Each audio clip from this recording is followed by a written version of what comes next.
Mucho cuidado con la trampa del TSJ. Cuidado con quedarnos con los cantos de sirena y con el triunfalismo prematuro, sobre todo eso. Porque hoy te quiero hablar del espejismo transaccional, de las narrativas y de nuestro papel frente a todo esto. Queremos resultados, no queremos promesas. El presidente Abelardo de las Priella anunció recientemente una cruzada contra la inmigración ilegal en Colombia. Acto seguido sonaron las alarmas. No son pocos los venezolanos que huyeron al país hermano.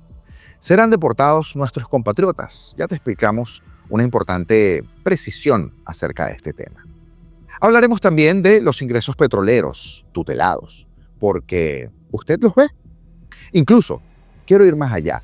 ¿Quiénes son los que lo han visto? Porque la lloradera de Delcy y compañía por el oro de Inglaterra nos da una pista. Ahora, te pregunto, ¿eres de los que disfruta Netflix? Bueno, la plataforma ahora está bajo la lupa del chavismo. Te contaremos de la nueva regulación que amenaza con cambiar el streaming en Venezuela. Importante, y el caso de Fernando Albán, que llega a la Corte Interamericana de Derechos Humanos. Así que acompáñame a repasar las noticias de última hora y te las cuento hoy miércoles 26 de agosto de 2026. Augusto Navarro en tu espacio que lleva por nombre político. Comenzamos.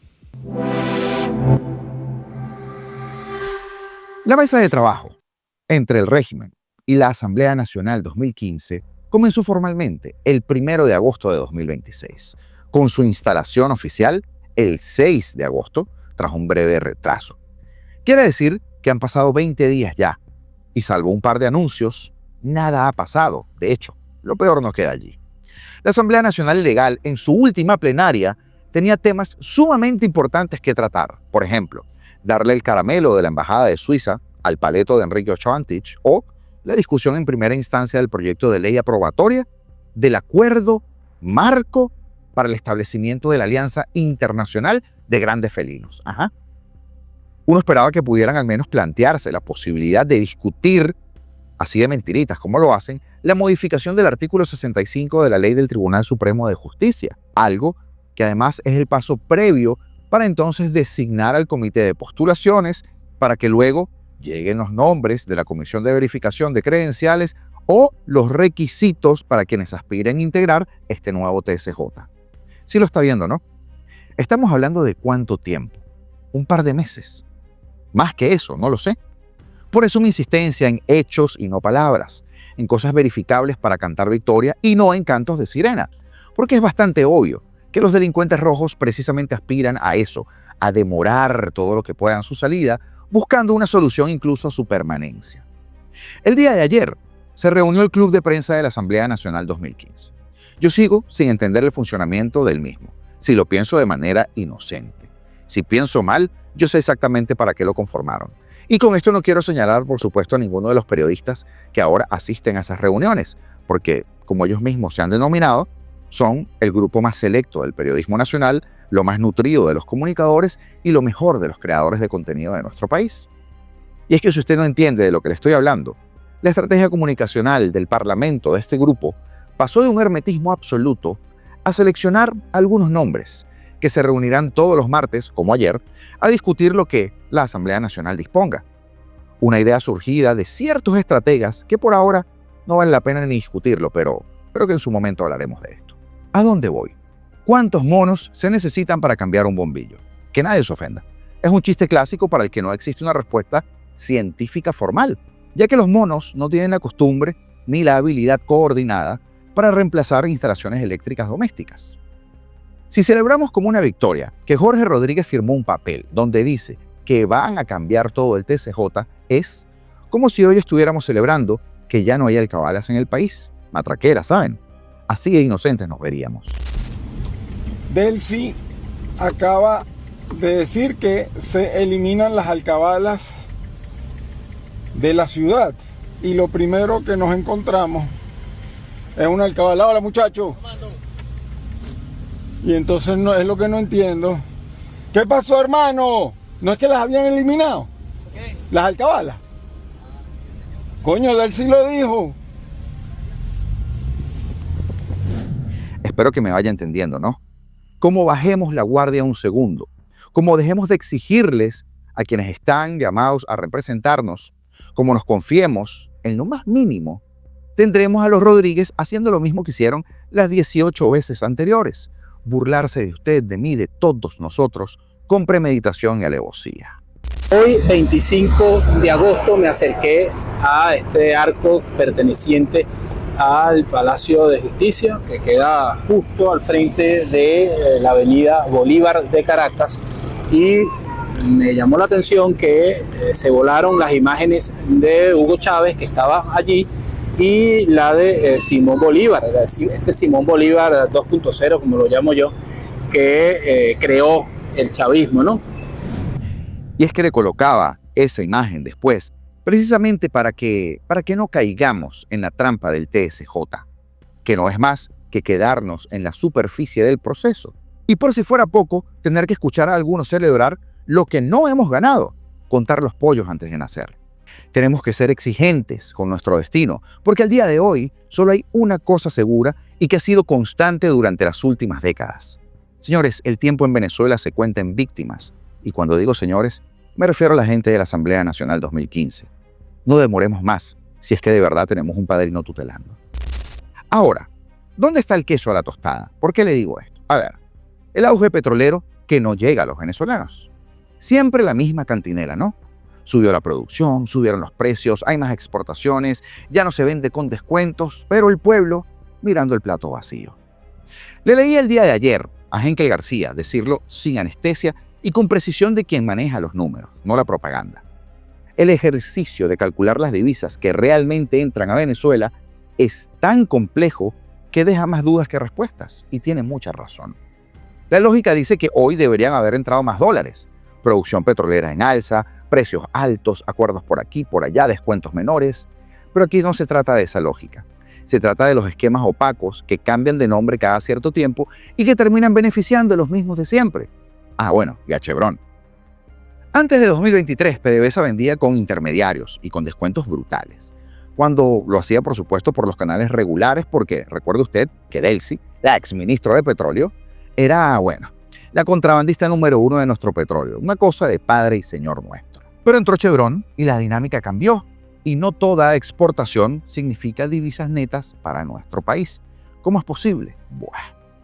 Una buena parte de la tajada de nuestro petróleo se la queda la compañía Chevron por el convenio. Sí, ese convenio que nunca vimos. Parte se la cobra como deuda. A finales de 2025, Chevron salió otra vez y volvimos al viejo esquema. O eso nos dijeron. Ahora resulta que Chevron sigue comercializando buena parte de nuestro petróleo y se queda con una porción sumamente importante. Y de paso, también se va cobrando su deuda, la cual dijeron estaba a punto de subsanarse. El resultado, estamos comparando quizá peras con manzanas cuando intentamos decir, ahora vendemos más, pero nos entra menos. El aumento de exportaciones no se traduce ahora en un 1 a 1 de dólares que llegan al Banco Central de Venezuela, o a las empresas, o a los bolsillos del venezolano. Pero es que todavía hay más. Los fondos que están siendo controlados por Estados Unidos no sueltan lo que sería el excedente de los precios coyunturales para el gasto corriente. Lo atan a la producción sostenida y lo destinan, en teoría, a la infraestructura del país. En la práctica, lo que le quiero decir es que el venezolano no ve el queso. Mientras tanto, el Banco Central de Venezuela presume de más intervenciones cambiarias. Claro, las hace. Pero antes había la oferta de Chevron más las intervenciones y ahora Chevron no es oferente cambiario, solo interviene el Banco Central de Venezuela. Y otra vez la comparación tramposa. Y sé que esto le puede sonar quizá a un análisis técnico aburrido. De hecho, Henkel hizo tremendo ejercicio en X, vaya y búsquelo, y a pesar de ello, vaya que costaba seguir el hilo con precisión, porque el tema es muy complejo. Pero lo que le quiero decir es la radiografía de por qué, después de tanto anuncio, acuerdos, recuperación, la gente sigue pagando en bolívares cada vez más débiles. El dólar en efectivo, bueno, en el país ya usted sabe, es casi un milagro. Y el milagro petrolero no se traduce en mejores salarios, ni más inventarios, ni menos inflación. La complejidad de lo que estamos viviendo no es accidental, es un diseño. Y mientras los convenios sigan siendo secretos, mientras Chevron se lleva su parte y la deuda, y mientras los fondos estén tutelados y el gasto corriente no vea un centavo extra, el auge petrolero seguirá siendo una tostada sin queso. Y al pueblo venezolano, vaya que le duele el estómago ya de tanto leer el pan tostado. Porque las últimas estimaciones de ingresos netos por venta de petróleo en nuestro país hablan de 16.000 millones de dólares, donde además se dice que más de la mitad está ganando intereses en Estados Unidos en el mejor de los casos. Y ahí es entonces donde vemos al régimen negociando a los magistrados a cambio de lingotes de oro, porque es obvio que los verdes no están fluyendo, como lo hacían antes, justo cuando el país tiene cada vez más ingresos petroleros y a la par más carencias que nunca. Pero ahora, no importa cuándo usted escuche esto o sobre qué tópico estemos hablando, siempre recuerde que el chavismo es miseria, retraso, deshumanización y pare usted de contar. Porque ahora sí quiero saltar una noticia que no debería pasar como una simple curiosidad. Escuche bien esto. La Comisión Nacional de Telecomunicaciones, CONATEL, tiene sobre la mesa una reforma que podría cambiar las reglas del juego para las plataformas OTT en Venezuela y que ya está generando resistencia entre empresas y especialistas del sector. El proyecto, que ha sido bautizado informalmente como la Providencia Netflix, plantea ubicar los servicios tipo Netflix dentro de la categoría de difusión por suscripción. La polémica no está precisamente en modernizar las telecomunicaciones, sino en qué puerta regulatoria podría abrirse esa modificación. Porque CONATEL culminó el 3 de agosto la consulta pública, según ellos, de 3 instrumentos relacionados con el tráfico nacional de Internet, la calidad del servicio y los atributos de las habilitaciones generales, proceso que, según ellos, recibió 109 contribuciones de operadores y de usuarios. El problema, según las fuentes que han sido consultadas por Telecomunicaciones 360, es que una OTT no funciona como un servicio tradicional de televisión por suscripción. Netflix, Disney, Amazon, todos entregan contenido bajo demanda utilizando una Internet abierta, mientras que la IPTV depende de la estructura y del ancho de banda asignado por el operador que está prestando el servicio. La OTT, además, no es considerada un servicio de telecomunicaciones como lo establece la Ley Orgánica de Telecomunicaciones, porque la plataforma que presta el servicio de Internet no controla el contenido extremo a extremo. Esto lo explicaba uno de los especialistas citados por Telecomunicaciones 360. Y aquí es donde aparece el punto que más le preocupa al sector. Si las plataformas OTT quedan bajo el paraguas regulatorio de la televisión por suscripción, podrían quedar sometidas a obligaciones concebidas para otro modelo de negocio. Ya usted ve por dónde va la cosa, ¿verdad? Porque el reporte advierte que ese escenario podría incluso abrir la puerta a restricciones, esa palabra que le encanta al régimen, sobre los contenidos o a exigencias adicionales para empresas que operan desde Venezuela. El asunto, por supuesto, no se limita solamente a Netflix. La reforma podría alcanzar otras plataformas internacionales como Disney Plus o Amazon, pero también a operadores venezolanos que están desarrollando servicios de televisión mediante Internet. Me refiero, por ejemplo, a Televen Max.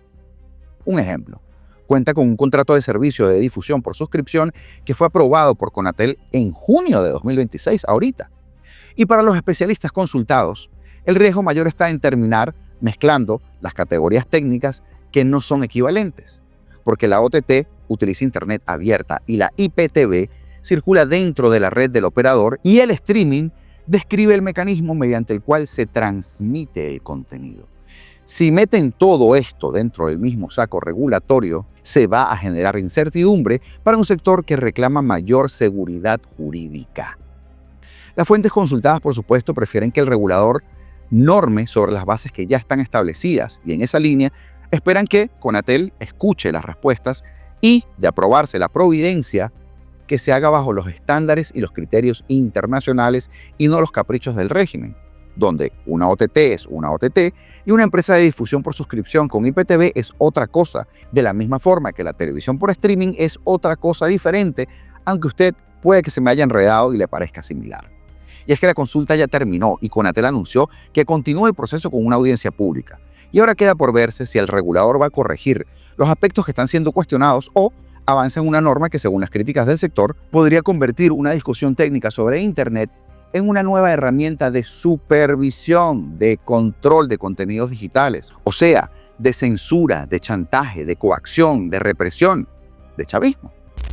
Ahora, como siempre, me tomo un minutico para agradecerle el día de hoy a Jackson Fernández por su aporte al canal, pero también a todos los miembros de nuestro canal que son parte de esta comunidad todos los meses, a quienes nos ayudan constantemente por los superchats o con los super thanks y los gifts, y a ti que estás viendo el video, que llegaste hasta esta parte, porque sin ti nada tiene sentido. dejar tu like y suscribirte en este momento si no lo has hecho, ya tú sabes que es la manera de que nos puedes ayudar para seguir creciendo, para que sigamos haciendo este trabajo todos los días y para que nuestra voz llegue a más rincones. Espero que lo hagas. Continuamos. El ministro del Interior de Colombia, Rodrigo Lara, aseguró el día de ayer, martes 25 de agosto, que los venezolanos acogidos a mecanismos de regulación y de protección migratoria no van a ser afectados por los operativos que anunció el presidente Abelardo de la Espriella para identificar a extranjeros en situación irregular. Noticia muy importante. La aclaración se produjo después de que de la Espriella ordenara a Migración de Colombia y a la policía iniciar esta semana controles en Barranquilla y en otras ciudades para ubicar a migrantes sin documentación regular y a extranjeros involucrados en delitos. El mandatario había afirmado que quienes incurren en actividades criminales serían deportados. Y Lara explicó, por ejemplo al medio Noticias Caracol, que la medida no está dirigida en contra de los venezolanos que llegaron al país durante los años más críticos de la crisis migratoria y que posteriormente regularizaron su situación. No. Naturalmente que no, respondió el funcionario cuando fue consultado sobre esa eventual deportación de personas que están siendo amparadas por el Permiso de Protección Temporal de Colombia, el PPT. El ministro insistió en que quienes cuentan con ese mecanismo tienen un estatus reconocido por las autoridades colombianas y por lo tanto no pueden ser considerados migrantes en situación irregular. Calma para nuestros hermanos de Colombia, ¿no? Los venezolanos que llegaron básicamente a Colombia y que recibieron este régimen de protección por parte del gobierno colombiano y que se insertaron no son migrantes ilegales, de ninguna manera, afirmaba. Asimismo, Lara señaló que el foco de la estrategia va a estar puesto en las estructuras que están dedicadas al tráfico y a la trata de personas, particularmente en esas rutas que atraviesan el Darién. Según explicó, organizaciones criminales como el Clan del Golfo se benefician del tránsito clandestino de extranjeros hacia Panamá y posteriormente hacia los Estados Unidos. Y es que el funcionario también descartó que el gobierno esté creando una estructura similar al del Servicio de Migración y Control de Aduanas de Estados Unidos, conocido por sus siglas como ICE. Que yo tenga conocimiento, no. No he oído que eso sea un propósito, dijo, al tiempo que sostuvo que la Policía Nacional cuenta con capacidad suficiente para enfrentar las redes criminales vinculadas con esos movimientos migratorios. La política anunciada por De la Espriella representa, por supuesto, un endurecimiento en los controles migratorios de Colombia. El presidente, quien asumió el cargo apenas hace muy pocas semanas, 7 de agosto, ha colocado la seguridad y la lucha contra las organizaciones criminales entre las prioridades de su administración. Y sí, una migración controlada es sumamente importante para cualquier país, pero es importante no criminalizar a toda la migración. Y ya para cerrar, la Comisión Interamericana de los Derechos Humanos, la CIDH, sometió el 5 de agosto de este año, al 2026, ante la Corte Interamericana de los Derechos Humanos, el caso número 14.267 respecto a Venezuela. El caso, originado en una petición presentada ante la CIDH el 26 de abril de 2019, se refiere a la responsabilidad del régimen por la detención arbitraria, la tortura y la ejecución extrajudicial de Fernando Albán Salazar, y además por las agresiones a su familia y la impunidad. Según la parte peticionaria, Fernando Albán, de 56 años, este dirigente opositor y fundador del partido Primero Justicia y además concejal del municipio Libertador del Distrito Capital, el 5 de octubre de 2018, al regresar de Nueva York, donde había asistido a una asamblea general de la ONU, fue detenido en el aeropuerto de Maiquetía por funcionarios del Servicio Bolivariano de Inteligencia Nacional, los esbirros del SEBIN. Como siempre, sin orden judicial, sin explicación, sin nada. Durante 20 horas, las autoridades negaron su detención, por lo que la familia denunció una desaparición forzada. La parte peticionaria relató que el 8 de octubre de 2018, mientras sus abogados esperaban su presentación ante un tribunal, el fiscal general informó públicamente que Albán se habría quitado la vida él mismo en la sede del SEBIN. La familia y su defensa cuestionaron esa versión y señalaron numerosas irregularidades, entre ellas el certificado de defunción, el cual era contradictorio. Añadió que antes de su muerte se le había abierto un proceso penal por terrorismo y por otros delitos, el combo chavista, y que solo se procesó a 2 funcionarios del SEBIN por incumplir con sus deberes de custodia, con penas luego reducidas que los dejaron en libertad. Señaló que la familia denunció torturas, desaparición forzada y ejecución extrajudicial sin que esas líneas se investigaran, como siempre en Venezuela. En su informe de admisibilidad y fondo número 320-25, la Comisión Internacional de los Derechos Humanos concluyó que la detención del Ban fue arbitraria y que constituyó una desaparición forzada de corta duración y que fue torturado y ejecutado extrajudicialmente bajo custodia estatal. Concluyó además que el proceso penal en su contra vulneró el principio de legalidad, que la investigación no fue diligente y que su detención respondió a un móvil discriminatorio vinculado a su militancia opositora.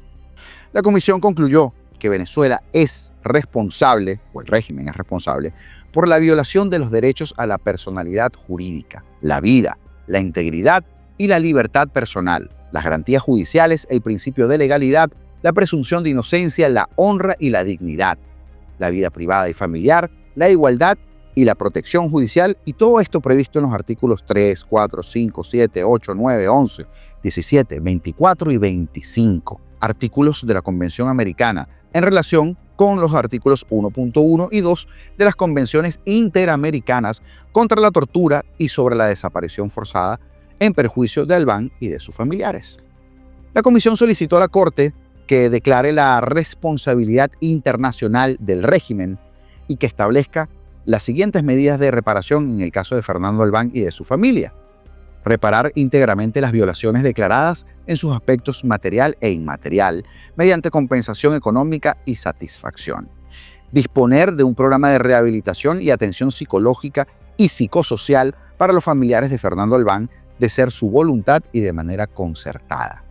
Llevar a cabo una investigación seria y en un plazo razonable que esclarezca los hechos, que sancione a los responsables, incluida la cadena de mando, y que garantice la participación de la defensa de la familia. Dejar sin efecto las consecuencias de las investigaciones y los antecedentes judiciales, administrativos, penales o policiales que existen contra Albán y su familia. Prevenir, investigar, sancionar los actos de hostigamiento, persecución y amenaza en contra de la familia de Albán y también de los miembros de su defensa. Adoptar medidas de no repetición, muy importante, entre ellas asegurar la independencia en la designación de la Fiscalía General, garantizar investigaciones imparciales en muertes bajo custodia estatal, que las autoridades se abstengan de comentarios públicos sobre causas penales pendientes y capacitar al SEBIN, el Ministerio Público y el Poder Judicial sobre los derechos de las personas detenidas y la debida diligencia. Esa sí está difícil. La CIDH es un órgano principal y autónomo de la Organización de los Estados Americanos, de la OEA, cuyo mandato surge de la Carta de la OEA y de la Convención Americana sobre Derechos Humanos. Esta comisión tiene el mandato de promover la observancia y la defensa de los derechos humanos en la región y actúa como órgano consultivo de la OEA en la materia. Y es que, después de casi 10 años, nos llega una pequeña luz de justicia en el caso de Fernando Albán. Pues ojalá que así sea, y que los responsables, sobre todo, paguen con todo el peso de la ley. Nos vemos esta noche en el directo como siempre. Hey, hoy tenemos sorpresa, hoy tenemos un invitado en el directo, pero no se los voy a contar, sino hasta más tarde. Señores, así estamos.